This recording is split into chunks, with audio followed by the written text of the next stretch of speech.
There are two kinds of people in this world. You've got producers and you've got consumers. Now, the more of a consumer somebody is, the more that person will be a slave to the system. But the more you can move in the direction of becoming a producer, the more freedom you will get in your life. In our Western civilization, concepts like liberty, self-autonomy, individuality, self-sufficiency have been very important ideals. However, when I look around at our society, the average person is not free. They don't have liberty. They don't have self-sufficiency. In fact, they are slaves to the system. They are slaves to some kind of corporation, which is going to dictate whether or not they have the means to buy food from another corporation or buy a house from another corporation. And they're relying on all these outside things to basically allow them to live their day-to-day life. Now, in my opinion, this is a very compromising position to allow yourself or your family to get into. Now, this YouTube channel exists primarily to talk about technical analysis and trading and cryptocurrency. But the reason I got into trading and cryptocurrency in the first place is because I recognized the amount of freedom that you can gain from doing what I do on this channel. You can generate an income without needing to have a boss, without needing to have clients, without hours, without having to be strapped to a specific location. But for me, cryptocurrency and trading and making money in that way is not an end of itself. It's a means to an end, to become more and more self-sufficient, to become more and more of a producer, so I can be less and less enslaved to the system that, in my opinion, is looking to clamp down much harder on Western civilization. And so I want to make a few videos, a series of videos, going through how you can start going in that direction of becoming less of a consumer and more of a producer, so that you can be more free, more independent, more autonomous in your life. So make sure to like the video, make sure to subscribe to the channel and turn on notifications, because this is going to be a lot of great content for those of you who don't want to be a slave to the system. Now, your average consumer in the West is in a very sad state, in my opinion. You've got your typical guy around my age working some job that he hates for some pay that can barely get him by paycheck to paycheck. He eats a whole bunch of junky, unhealthy food, drinks a lot of alcohol, doesn't get good sleep, pretty much lives a miserable life. And when you think about this type of person, if any of the institutions like the pharmaceutical industrial complex or the big food industry or the supply chain or the electric or anything goes away, this person is screwed. They're completely incapable of taking care of themselves and their family without these external systems, because they have become slaves. If they lose their job, they have no way to make money, which means they have no way to keep the lights on, which means they have no way to buy food and support their family. And they're in a very compromised situation. So what I like to do is I like to look around at my life and ask myself, what things am I enslaved to? What things, if they were to go away or turn against me, would put me in a position where I wouldn't be able to take care of myself and take care of my family? Now, there's a lot of aspects to this. I believe we can talk about businesses and finances, right? Generating income. We could talk about health and fitness, spirituality, community, having good relationships. But when it comes to the physical, what is just the most necessary on a day-to-day basis to survive, it has to do with your food, right? When you think about it, why do people go to school to get a degree, to get a job, to get a paycheck? At the end of the day, it's for two things: food and shelter. Without food and shelter, you can't live, right? Now, a lot of people have become completely dependent on the system, on the supply chain, on grocery stores, on ordering out, on fast food to survive day to day. When historically, we can go back for thousands of years, and it was perfectly normal for humans to produce a lot of their own food on their own land as much as possible. And within the last 100, 150 years, especially in the West, we have lost touch with this fundamental aspect of, in my opinion, being a human, right? God created man in his own image. He put them in a garden to be gardeners, right? This is our first job. And we've outsourced producing our own food. Literally, you go outside, if you have any grass, that land can produce the things you need to survive and be healthy. But we've outsourced that to these large corporations, these large industries, that in my opinion don't really have our health in the forefront.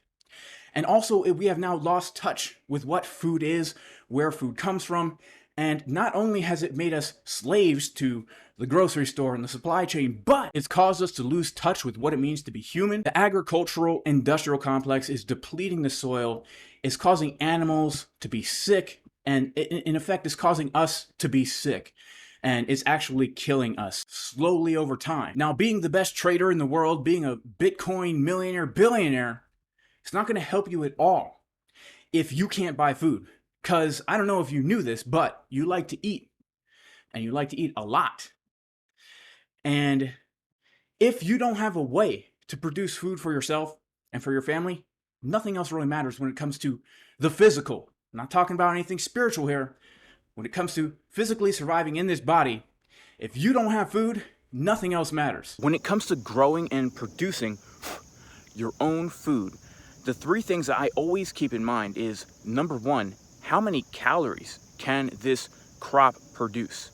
And number two, how easy is it to grow? How much work does it take? Is it going to require a lot of my time, or can I just kind of set it and forget it? And then number three, how prolific is this crop? Can I get a lot of abundance from one seed? And so what I do is I ask myself, if tomorrow I was unable to buy anything to eat, what would I be able to grow myself that would actually be able to support my family, that I would be able to survive on? And so that's led me to basically 4 major staples. And then around those 4 major staples, I kind of plant other little things that I simply enjoy. Now, the first thing that I really focus on is going to be potatoes. All right, why potatoes? Well, potatoes are very, very, very high in carbohydrates, and they're high in electrolytes like potassium, and they're just a very, very easy thing to grow, a great source of carbohydrates.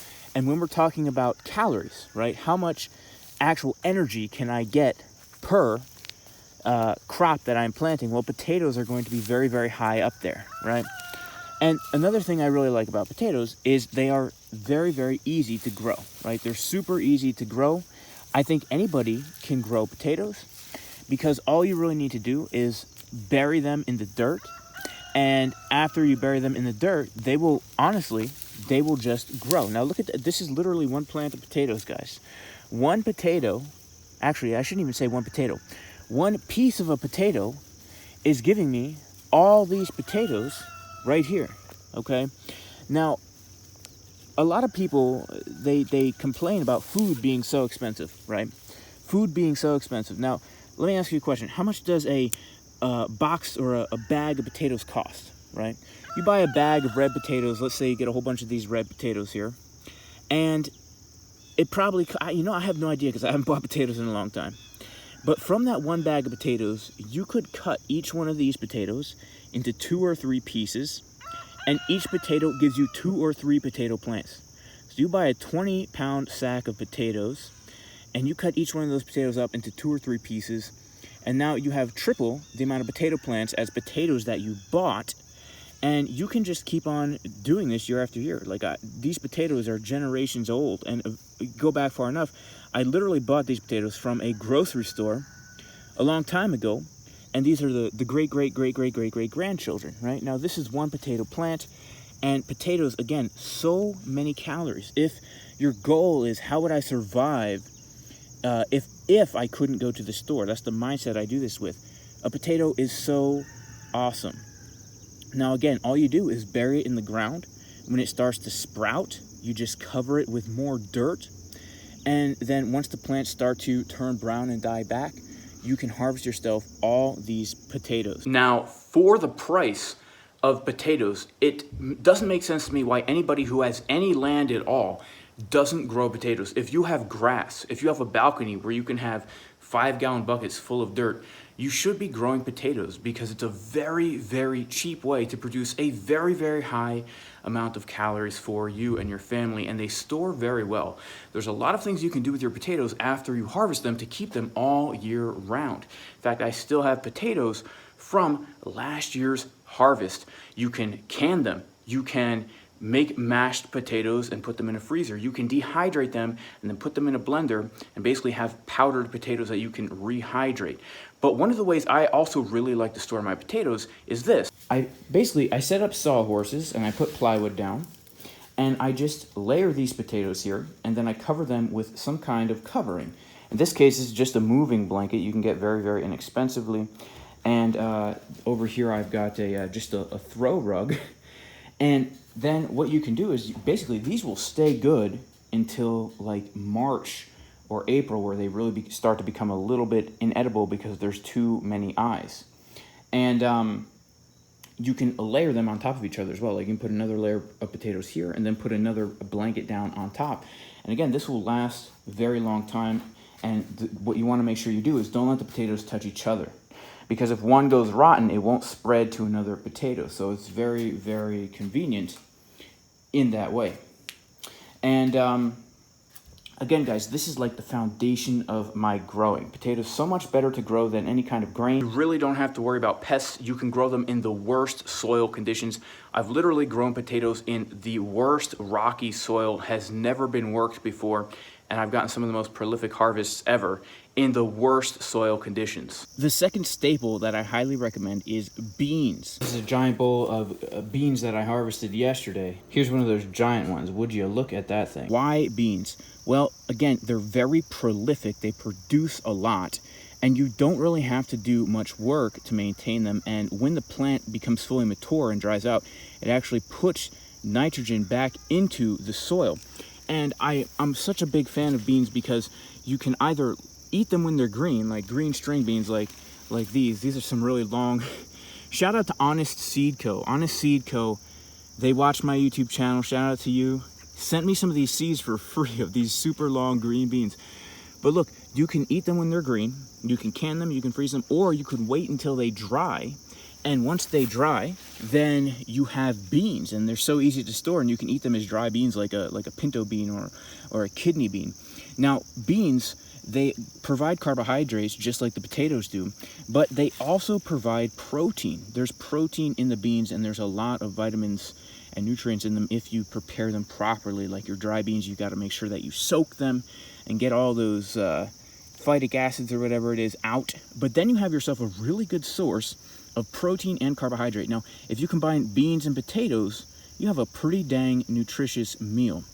And I also like then to supplement my beans and my potatoes with pumpkins and squash. Now, this is actually a honey nut squash, and it's obviously not ripe yet. It will turn orange when it is ripe. But here's the thing about squash. Now, these butternut squash right here are literally from last year's harvest. These are a whole year old, and they're still good. Right? These things last a long time if you let them cure. Just like potatoes, they are so dang easy to grow. And every single squash that you get contains like hundreds of seeds. And each squash could produce 100 plants. So it's very, very easy to save those seeds. And then every year, you're just planting from the seeds, from the crops that you grew the previous year. Now, these honey nut squashes that I'm showing you, I bought back when I lived in the city. And me and my wife were some yuppies living in an apartment in the city. We went and we got these organic honey nut squashes. They were some novel thing that we hadn't seen before. We saved those seeds, and the squashes you're looking at right now are literally like the 6th or 7th generation from those things we bought at the store. So all these squashes that I have here, I mean, literally, I have a whole entire patch of squash going all the way down 100 feet. It's because I spent maybe like $12 7 years ago. And so the amount of calories and vitamins that you can get from these squash is absolutely phenomenal. And in addition to that, you can eat the seeds as well, right? You can soak them, and then you can roast them or dehydrate them, soak them and dehydrate them. And you have yourself now a great source of fat and protein. So based on these three crops, potatoes, beans, and squash, all super easy to grow, all super low maintenance, all so easy to just keep the crop going year after year. you now have yourself all 3 macronutrients. You've got lots of carbohydrates, you've got some protein, and a little bit of fat. Also, if you have tons of squash, like zucchinis and yellow squash, and you don't know what to do with it all, you can make for yourself, thank you, you can make for yourself squash flour, where you like grind it up. It's called like Amish flour? Amish flour. And you can use it as a supplement in your breads and all this kind of stuff. It's actually pretty dang tasty. Now, this leads me to the next staple that I believe everybody should have, and that is chickens. Shout out to Milkshake, my oldest rooster. He's the patriarch of the chickens here. Now, chickens are amazing because not only can you eat the chickens, which we do, you can hatch the eggs, which we do, but you can eat the eggs. So you have a daily source of protein and fat, and eggs are one of the most healthy foods you could eat. All right, they are full of vitamins, they are full of minerals, they are full of fats and proteins. If you supplement your potatoes, your beans, your squash with chickens, you could survive off of that, okay? I have a picture here of a meal that I ate yesterday, and this is literally a chicken that I raised myself. I slaughtered it and I butchered it myself. And I am eating also here potatoes and yellow squash and some green beans. And this was my breakfast. This is a typical meal I would eat. You could survive off of this and thrive off of this. And chickens are super cheap, all right? They are super inexpensive to have. And even if you're buying chickens and not hatching your own, I think it's like $7 for a laying hen. That's super cheap. $7 for a laying hen, and now you've got an egg every single day. Now you might ask yourself, how expensive is it to feed the chickens? Well, I don't know if you can see this here, okay? But I have planted for my chickens this crazy field of amaranth, which is a grain that will actually, chickens will eat it. And also there's oat grass growing here. And just a crazy field of, a whole bunch of stuff. So this is amaranth here. This is the grain that's actually going to drop, and the chickens will eat this. I've got the oat grass growing, which the chickens eat, and there's so many bugs and weird stuff in here. I can't even see. The chickens love it, right? It gives them like a place to hide out and stuff. In fact, I wonder if I can see any oats. Here we go. Is this an oat? No, that's just regular grass that bolted here. Where do we got oats in here? I was just seeing some oats the other day. I don't see any oats right now. But my point is, the chickens can kind of free range in this giant area, and they do. I mean, there's some days I come out here and I don't even see any chickens in here because they love to come in here and they hide under the area and they forage for bugs and stuff. And then I also have this other paddock right over here. I had this thing up for shade, but as you can see, the storm came through the other week when I was away, and I haven't cleaned it up yet. But I basically rotate the chickens one day, or I should say for a few weeks. I might put them in this paddock right here, where they can free range in the grass. And then for the next few weeks, I'll keep them in this side over here, where there's a lot of oats and amaranth and weeds and all this stuff that they can eat. And I will tell you, I don't have to feed them that much with this system in play, because they will free range, they will eat all this stuff. And I will also give them food scraps. Anything we don't finish, anything the kids don't finish, I give it right to the chickens. And the chickens love to eat food scraps. So you can feed your chickens pretty much anything. They will eat anything. They will eat old vegetables, old fruits, old meat, old dairy. You can even give them old chicken. I don't know if that's kosher, but we do.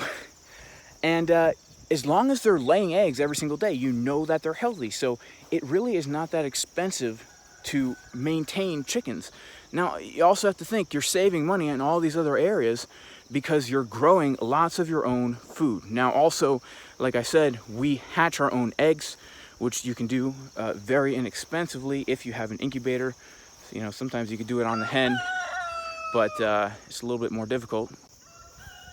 Or you could honestly even just get roosters from people who don't want roosters for free. In fact, these are the next meat birds that we're gonna eat. And sorry guys, I know. Actually, I might keep one. This guy reminds me of a rooster I used to have called SBF. I had a rooster named SBF who literally got eaten by a fox.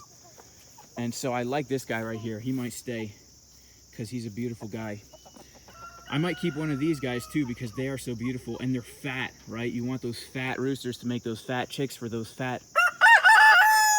All right, but they're about to get it. Sorry, guys. I let these guys free range from time to time as well. But yeah, these chickens now, this is 7 chickens that I will have to basically be able to eat meat from. And if you're constantly hatching eggs and raising roosters to slaughter, you can have a steady flow of chicken coming in, right? Steady flow of meat coming in. And if you're hatching your own eggs, and especially if you're letting your chickens kind of free range, you can really lower the cost of producing your own meat, right? So now we've got ourselves potatoes, beans, squash. We've got ourselves eggs, and we've got ourselves actual meat. And so this is something that you could survive off of. Now, once you have the foundations in play, you can do other things that you just like. So I'm all about perennial fruits, things that come back year after year that you don't have to worry about. So apples, right? Apples, I love apples. Look at these beautiful, beautiful red apples. Pears as well, pears are awesome. I love to eat pears. And berries, guys. Raspberries, blackberries. Man, these bushes are so dang prolific. My kids and I, we love to come out here and eat them. If we're not out here for a few days, we can get bowls and bowls and bowls of these berries. I literally, it's been a day since I harvested berries, and we've already got so many new fresh ripe ones coming on here. And these are basically weeds, right? These berries are weeds. And so they're coming back every single year. They're producing lots of berries for you. And, you know, I don't do anything to these bushes. Like, I don't maintain them. I don't do anything. I've just put up, as you can see, a little trellis for the vines to grow on. And every year now we're getting nutritious berries, which, you know, when you take all these things together, you're eating pretty well, and you're also eating pretty cheap. And even if you're not producing 100% of your own food, well, you're still producing enough to significantly reduce the costs. The whole reason I got into cryptocurrency in the first place is because I want to become more self-sufficient, right? We all do. That's why we got into crypto. That's why we got into trading in the first place, because we don't want to have our livelihood be dependent on anybody else besides the creator, right, and his providence. And so for me, you know, trading and owning businesses, these are all a means to an end. And the end is actually producing things that I need to survive, so that no matter what happens out there, screw them, right? If they want to make me do something so I can go to the store and buy food, screw them, you know? We don't need the system. We don't need the financial system. We don't need the food industry and all this stuff. If everybody just took on a little bit of this, right? Imagine if, even if you live in the suburbs, right? If everybody in your neighborhood just took on a little bit of this mindset, started growing maybe potatoes, planting some raspberry bushes, having a few chickens in the backyard, the food security would be absolutely amazing. But people don't want to do it. They forget that for thousands of years, humans have grown their own food on their own property. You even go back to World War II, where you had victory gardens. People were encouraged to grow their own food during the war times. And it was a normal thing to have huge gardens, to have chickens and animals, and we've forgotten that. We're losing touch with our humanity. We're losing touch with our creator, because one thing that growing your own food will really do is it will give you the realization that our food does not come from a store, right? Our food comes from the earth. We need the rain. We need the sun. We need the weather. We need God to provide the things that the earth needs to produce food to sustain us, right? People have lost touch with their humanity. They've lost touch with God, and it's leading them into bondage. It's leading them into slavery, because if you are fully dependent upon an artificial system for your survival, if that system goes out, you are 100% screwed. Now, I'm not going to sit here and say that I'm 100% food sovereign. Of course, I'm not. I probably only produce a little bit more than half. In the summertime, the only things that I have to buy are dairy, meat, and some fruit. Dairy, meat, and some fruit. Everything else I produce on my own. And the dairy and the meat that we get is from a local farm. I'm working towards getting dairy and red meat production on my own property. But I'm not here to say that I've like achieved some amazing thing, right? I don't even really know what I'm doing, to be honest with you guys. I've only been doing this for 4 or 5, actually this is now the the 5th year that I've been doing this, right? I'm from the city. I don't have any training, any background in this at all. But my point is that because we're in this space where we want to be more self-sufficient and we don't want to be relying on the system, it's so dang easy that if I can do it, anybody can do it. And so I just want to encourage you guys to go on with this mindset of like, what is in my life that is making me a slave to the system? Let's get rid of that right now. All right, y'all, that is it for today's video. Hope you found some kind of value in this. If you did, make sure to hit the like button, subscribe, click the bell for notifications. I'm going to be making more videos along these lines in the future, as long as these Bitcoin markets are so dang boring. May God bless all of you in the name of Jesus, Yeshua, the Messiah. Even if you are not religious, I still pray you and your family are super blessed. And I'll see everybody in the next video.